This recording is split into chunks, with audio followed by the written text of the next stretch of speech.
एक बहादुर fire fighter अपनी जान को जोखिम में डालकर एक छोटी बच्ची को बचाने के लिए एक ऊंची इमारत से छलांग लगा देता है। वो खुद पीठ के बल नीचे गिरता है लेकिन बच्ची को सुरक्षित रखता है। तभी आश्चर्यजनक रूप से वो फौरन ठीक हो जाता है। वो बच्ची को देखने जाता है। वो लड़की से उसका नाम पूछता है लेकिन वो उसे कोई जवाब नहीं देती, बल्कि वो उसे एकदम नजरअंदाज करते हुए अपने मॉम डैड के साथ वहाँ से चली जाती है। किम सोचता है क्या वो एक थैंक्स का भी हकदार नहीं था। तभी उसे कुछ अजीब महसूस होता है। उसे आसपास के माहौल में बदलाव सा नजर आता है। वो देखता है सब कुछ पहले जैसा ही है, फिर भी अलग सा लग रहा है। तभी वो सुनता है कि उसे पीछे से कोई नाम लेकर पुकारता है। वो मुड़ता है उन्हें देखने के लिए। उसे एक आदमी और एक औरत मुस्कुराते हुए दिखाई देते हैं। वो तिरछी नजरों से गौर करता है। उसके सहकर्मी फायर फाइटर एक मृत शरीर को घेरे हुए हैं। लेकिन ये क्या, ये तो खुद उसी का शरीर है। उसे अपनी आंखों पर विश्वास नहीं हो रहा था। वो ये दृश्य देखकर पागल सा होने लगता है। तभी वो आदमी औरत उसके पास आते हैं और उसे अपना परिचय कराते हैं कि मैं हेवन हूँ और ये दियाक चून है। हम तुम्हारे गार्डियंस हैं जो मरने के बाद होने वाली 7 परीक्षाओं में तुम्हारा मार्गदर्शन करेंगे। वो उसे बताते हैं आज 28 अप्रैल 2017 की तारीख को तुम बिल्कुल ठीक समय पर मरे हो। किम उनसे प्रार्थना करता है कि उसे एक आखिरी बार अपनी माँ से मिलने दिया जाए, लेकिन उसकी एक नहीं सुनी जाती और उसे जबरदस्ती एक पोर्टल के द्वारा परलोक पहुंचा दिया जाता है। 7 परीक्षाएं शुरू होने से ठीक पहले किम की मुलाकात उसके तीसरे गार्डियन कैंग रिम से होती है। वो दूसरी दुनिया का एक सम्मानित गार्डियन है जिसने अपने पिछले 1000 सालों के कार्यकाल में पूरी 47 आत्माओं को इन 7 परीक्षाओं से सफलतापूर्वक पार कराया है। अब वो परीक्षाओं के क्रम को पार करने के लिए पहले गेट पर पहुंचते हैं। दियाक चून प्रथम गेट पर किम का टिकट लगाती है। तभी एक ऐलान होता है कि किम एक आदर्श मानव है। आदर्श मानव उस इंसान को कहा जाता है जो जीवन भर नेकी से जीता है और सम्मानपूर्ण मौत मरता है। दियाक चून उसे बताती है कि किम तुम पिछले 422 सालों में पहले आदर्श मानव। वो उसे बताती है कि एक आदर्श मानव की 7 परीक्षाओं को अपने निर्धारित 49 दिनों के अंदर सफलतापूर्वक पार करने की सबसे अधिक संभावना होती है और अगर वो ऐसा कर लेता है तो उसे धरती पर फिर से जन्म मिलेगा। अब वो प्रथम द्वार में प्रवेश करते हैं। उनका सबसे पहला पड़ाव था हत्यारों का नरक। अगर किम ने किसी की हत्या की है या वो किसी की हत्या का जिम्मेदार पाया जाता है तो उसकी सुनवाई होगी और दोषी पाए जाने पर उसे यही बंदी बना लिया जाएगा और अगले 50 सालों तक वो यातनाएं झेलेगा। किम न्यायाधीश सम्राट बियोन जोंग के सामने प्रस्तुत होता है। उसके 2 बदतमीज अभियोक्ता किम के ऊपर अन्यायपूर्ण आरोप मढ़ने शुरू कर देते हैं। वो कहते हैं किम अपने सहकर्मी को एक जलती इमारत के अंदर घायल और असहाय छोड़ आया था। उसके पास पूरा समय था कि वो वापस लौटता और उसे वहाँ से बचाकर निकाल ले आता। इसके बावजूद इस खुदगर्ज ने उसे वही छोड़ दिया और फिर देखते ही देखते इमारत ढह गई और वो बेचारा मारा गया। अभियोक्ता उसके ऊपर हत्या का आरोप लगाते हैं और उसे 50 सालों तक आग में जलने की सजा की सिफारिश करते हैं। तभी उसके बचाव में कैंग रिम उसका प्रतिनिधि बनकर खड़ा होता है। वो उस दिन की घटना को सम्राट बियोन जोंग के सामने प्रदर्शित करता है जब किम अपने साथी को बचाने की कोशिश कर रहा था। तभी उन्हें उसी बिल्डिंग में फंसे हुए आम लोगों के चीखने चिल्लाने की आवाजें आती हैं। किम का साथी उससे कहता है कि वो जाए और लोगों को पहले बचाए, जिसके बाद लौटकर वो उसे बचा सकता है। जब किम सारे लोगों को सकुशल बचाकर वापस ले आता है तो वो अपने दोस्त को बचाने के लिए दौड़ता है, लेकिन अफसोस तब तक बहुत देर हो चुकी थी। आग ने बिल्डिंग को अपने आगोश में ले लिया और पूरी की पूरी इमारत धराशायी होकर गिर गई, जिसमें उसका दोस्त मारा गया। कैंग रिम न्यायाधीश को बताता है कि जब किम अपने दोस्त को छोड़कर आम नागरिकों को बचाने गया तो उसने पूरी जान लगा दी और उसने पूरे 8 लोगों की जान बचाई। उसने एक के बदले 8 जिंदगियां बचाई हैं और ये एक शानदार काम है और उसे सजा देना सरासर अन्याय होगा। न्यायाधीश बियोन जोंग उसकी बात से सहमत होता है और किम को आरोप से मुक्त करता है। वो उसे एक योद्धा घोषित करता है। अब गार्डियंस उसे आलसियों के नरक की ओर लेकर चल देते हैं। यहाँ एक मनमोहक झरना दिखाई देता है,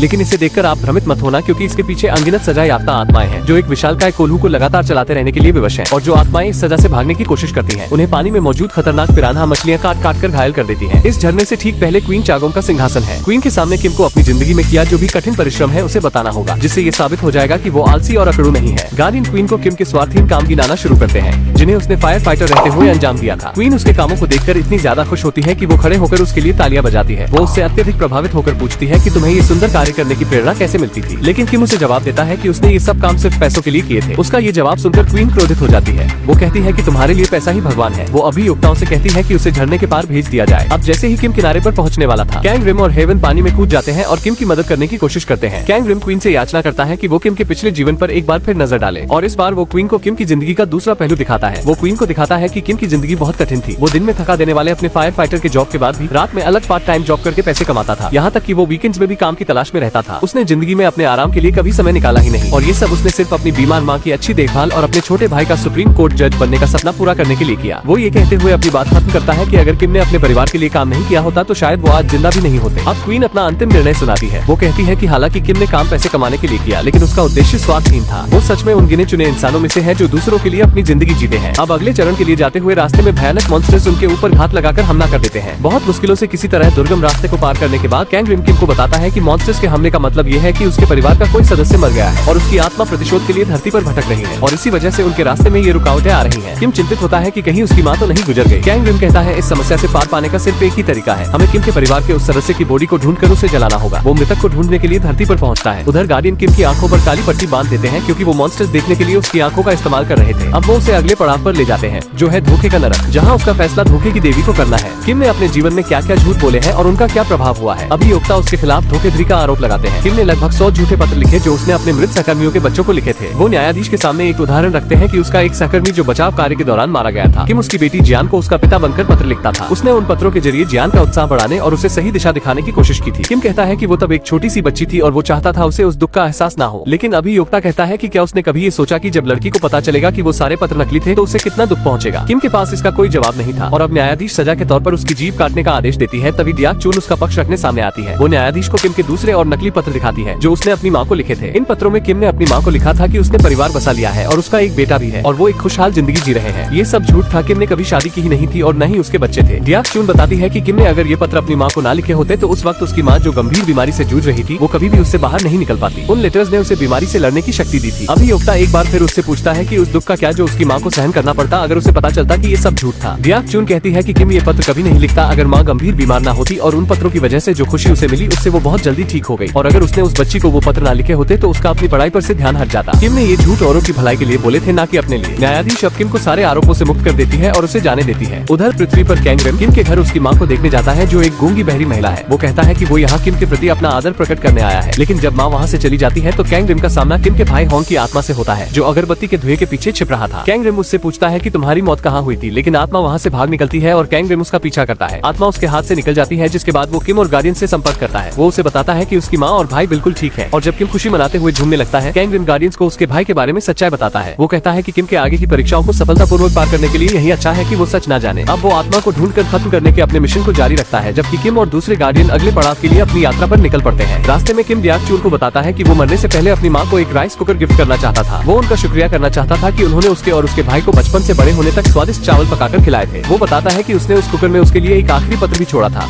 इस पत्र में उसने सारा सच लिखा था कि कैसे उसने पिछले पत्रों में झूठ लिखा था ताकि वो खुश रहे और उस पर गर्व करे और वो उसे कितना ज्यादा प्यार करता है। अब वो अन्याय के नरक पहुँचते हैं। यहाँ आत्माओं को जरूरतमंदों की मदद करने से इनकार करने के जुर्म में सैकड़ों सालों तक सजा मिलती है। लेकिन क्योंकि किम एक आदर्श मानव है उसे इस नरक में बिना सुनवाई के आगे जाने दिया जाता है। उधर पृथ्वी पर कैंगरिम मिलिट्री बेस पर पहुँचता है जहाँ किम का भाई होंग तैनात था। उसे पता चलता है कि किम के भाई होंग को यहाँ भगोड़ा घोषित कर दिया गया है और मिलिट्री उसे तलाश कर रही है। लेकिन ये एक अजीब बात थी कि वो भला क्यों भागेगा जबकि कुछ दिनों बाद ही वो सेना से रिटायर होने वाला था। कैंगरिम एक कमांडर का भेष धारण करता है और होंग के केस की पड़ताल करता है। वो लेफ्टिनेंट पार्क से सवाल जवाब करता है जिसने होंग को ड्यूटी पर तैनात किया था। वो उसकी बातों से समझ जाता है कि वो कुछ छुपा रहा है। इसके बाद वो सार्जेंट डॉन यंग के पास जाता है जो उस रात होंग के साथ ड्यूटी पर अकेला था जब वो गायब हुआ था। वो उसके समय को पीछे ले जाकर देखता है कि वो होंग का पूरी मिलिट्री में इकलौता दोस्त था। जहाँ हर कोई डॉन यंग को शर्मीला और डरपोक मानता था। होंग कठिन समय में उत्साहवर्धक गीत गाकर उसके उत्साह को बढ़ाता था। अब कैंगरिम उस रात के समय में जाकर देखता है जब होंग गुम हुआ था। उस रात डॉन यंग घबराया और डरा हुआ दिखाई दे रहा था। वो घबराहट में अपनी राइफल के सेफ्टी प्लग को ऑन ऑफ कर रहा था। वो इस बात से डरा हुआ था कि कुछ समय बाद होंग रिटायर हो जाएगा और उसके बाद मुझे परेशान करने वालों से सामना करने के लिए वो मेरे साथ नहीं होगा। होंग उसे बताता है कि वो सेवा मुक्त होने के बाद भी उससे मिलने आता रहेगा और लेफ्टिनेंट पार्क तो उसके साथ ही। वो गले मिलते हैं। होंग डोंगयंग से अपनी राइफल को सही से पकड़ने के लिए कहता है। ऐसा करते हुए गलती से उससे होंग के ऊपर एक राउंड फायरिंग हो जाती है। होंग डोंगयंग को लेफ्टिनेंट पार्क को बुलाने के लिए कहता है और जब लेफ्टिनेंट पार्क दौड़कर वहाँ आता है वो न सिर्फ इसे आर्मी बेस में रिपोर्ट न करने का निर्णय करता है बल्कि वो डोंगयंग को होंग की बॉडी को छिपाने में उसकी मदद करने के लिए राजी करता है। वो उससे कहता है कि होंग भी यही चाहेगा। कैंगरिम ध्यान देता है होंग उस समय मरा नहीं था। उसके बावजूद दोनों ने उस घटना को छुपाने के लिए मिलकर उसे जिंदा दफना दिया। होंग की बॉडी ढूंढने के बाद कैंगरिम उसे नष्ट नहीं करता बल्कि वो होंग की आत्मा के प्रतिशोध में उसकी मदद करने का फैसला करता है। उधर परलोक में जाते हुए किम याद करता है कि उसका छोटा भाई केबल कार में बैठना चाहता था। डियाक चून बताती है कि हम गार्डियंस भी कभी धरती पर इंसान हुआ करते थे लेकिन हमारी पिछली जिंदगी की याददाश्त को मिटा दिया गया। इस बात पर डियाक चून और हेवन के बीच बहस छिड़ जाती है। उनकी बहस के बीच ये खुलासा हो जाता है कि किम का भाई मर चुका है और उसकी आत्मा प्रतिशोध में भटक रही है। कैंगरिम धरती पर डॉन यंग का पीछा करते हुए एक क्लब में पहुंचता है। वो देखता है होंग की आत्मा उसे मारने की कोशिश कर रही है। एक बार फिर दोनों के बीच भयंकर पकड़ा पकड़ी शुरू होती है और अंत में कैंगरिम होंग की आत्मा को पकड़ लेता है। वो होंग से अब रुक जाने के लिए कहता है। वो कहता है कि तुम मेरे साथ चलकर अपने भाई की परलोक में चल रही कठिन परीक्षाओं में उसकी मदद करो। लेकिन कैंगरिम ये सुनकर हैरान रह जाता है कि होंग ने अपने भाई किम को पिछले 15 सालों से देखा ही नहीं है जब से वो घर छोड़कर भाग गया था और वो उससे नफरत करता है। अब होंग भाग निकलता है। डॉन यंग किम की माँ के घर जाता है और वो कुछ अंदर फेंक कर भाग जाता है। किम की माँ देखती है कि ये एक नक्शा है जो होंग की बॉडी का पता बताता है। होंग भी उस नक्शे को देखता है। उधर डॉन यंग एक गलत फैसला लेने जा रहा है और कैंगरिम उसे ऐसा करते हुए देख रहा है। तभी होंग की आत्मा पीछे से आती है और वो कैंगरिम से डॉन यंग की जिंदगी को बचाने की प्रार्थना करता है और इसके बदले वो जैसे कहेगा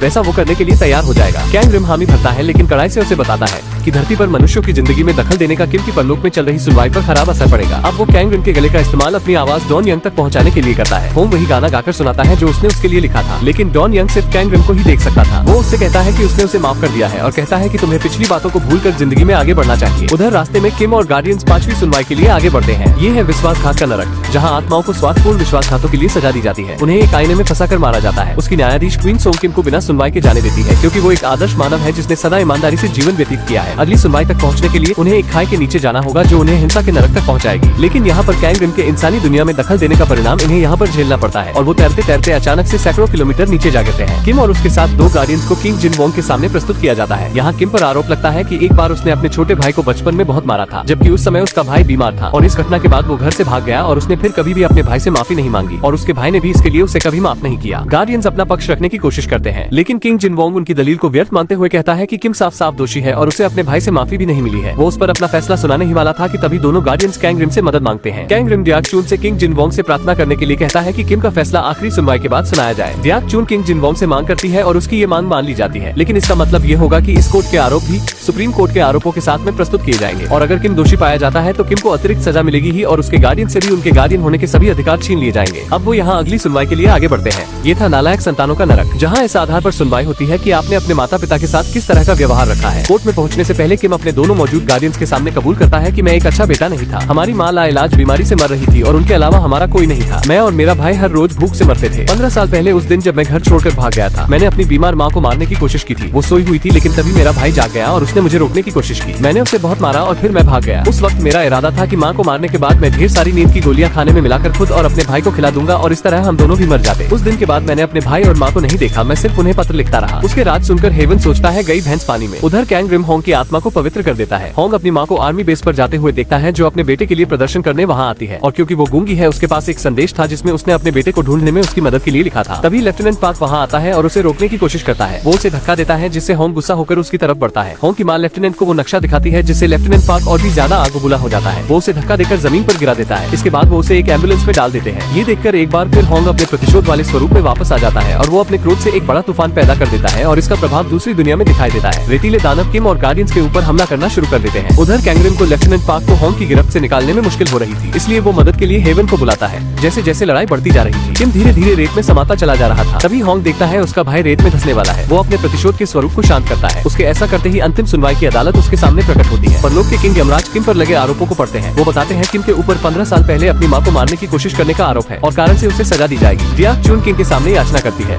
वो कहती है उस समय किम की माँ सो रही थी और वो इससे अनजान थी, तो उसे उस गुनाह के लिए कैसे सजा दी जा सकती है जो उसने कभी किया ही नहीं और उसकी माँ भी जिससे अनजान थी। किंग यमराज उसकी अधूरी जानकारी को सुधारता है। वो उसे कर्म के आईने में दिखाता है कि वास्तव में किम की माँ उस समय जागी हुई थी और वो बस सोने का दिखावा कर रही थी। जब उसने देखा उसका बेटा उसे मारने जा रहा है तो वो अंदर ही अंदर रोने लगी क्योंकि उसका दिल टूट गया था। लेकिन वो जानती थी ऐसा होने से उसके बच्चों की जिंदगी आसान हो जाएगी, इसलिए वो उनके लिए अपना बलिदान देने के लिए तैयार हो गई। अब जैसे ही किम को ये बात पता चलती है वो घुटनों के बल नीचे गिर जाता है। वो फूट फूट कर रोता है। किंग यमराज से अपने लिए सजा की भीख मांगता है जिसका वो हकदार है। अब जैसे ही अभियोक्ता उसके खिलाफ आरोपों को पढ़ना शुरू करते हैं, तभी अचानक एक भूकंप उठता है और कर्म के आईने में हम देखते हैं होंग एम्बुलेंस में बेहोश पड़ी अपनी माँ के सपनों में प्रवेश करता है। वो अपनी माँ को बताता है कि देखो माँ, मैं मरने के बाद दूसरी दुनिया में सुप्रीम कोर्ट का जज बन गया हूँ। वो माँ को उस दिन की याद दिलाता है जब उसके भाई किम ने परिवार को खत्म करने का प्रयास किया था। वो उसे बताता है कि किम ने उन्हें मारने की कोशिश तो जरूर की थी, लेकिन वो ऐसा कर नहीं सका और घर छोड़कर भाग गया। लेकिन फिर भी उसने हमें छोड़ा नहीं। वो अपराध बोध में हमसे दूर रहा और हमें सहारा देने के लिए वो पूरी जिंदगी गुलामों की तरह काम करता रहा। अगर उसने हमारे लिए ये नहीं किया होता तो हम बहुत पहले मर गए होते। इसके बाद होंग अपने भाई को माफ कर देता है और अपनी माँ को गले लगा लेता है और आज पहली बार वो उसे बोलते हुए सुनता है। वो उसे नाम से पुकारती है और उसे सांत्वना देती है। वो उसे बताती है कि ये सब मेरी ही गलती थी, ये सब कुछ होता ही नहीं अगर मैं एक अच्छी माँ होती। ये सुनकर किंग यमराज निर्णय लेता है कि सारे आरोप रद्द किए जाते हैं। जिस पाप के लिए धरती पर माफी मिल चुकी हो उसके लिए परलोक में कोई सजा नहीं है। वो निर्देश देता है कि स्वर्ग के दरवाजे पर पहुंचते ही किम को फिर से धरती पर जन्म दे दिया जाए। जाने से पहले किम डियाक चून का धन्यवाद करता है। उधर कैंग रिम धरती को छोड़ने से पहले किम की माँ को किम का राइस कुकर पहुंचा देता है। घर जाकर वो उसे खोलती है, उसे किम का पत्र मिलता है। वो पत्र पढ़ती है और मुस्कुराती है और मूवी की यही पर ही हैप्पी एंडिंग हो जाती है। दोस्तों, यहाँ तक आ ही गए हो तो वीडियो को एक लाइक जरूर करें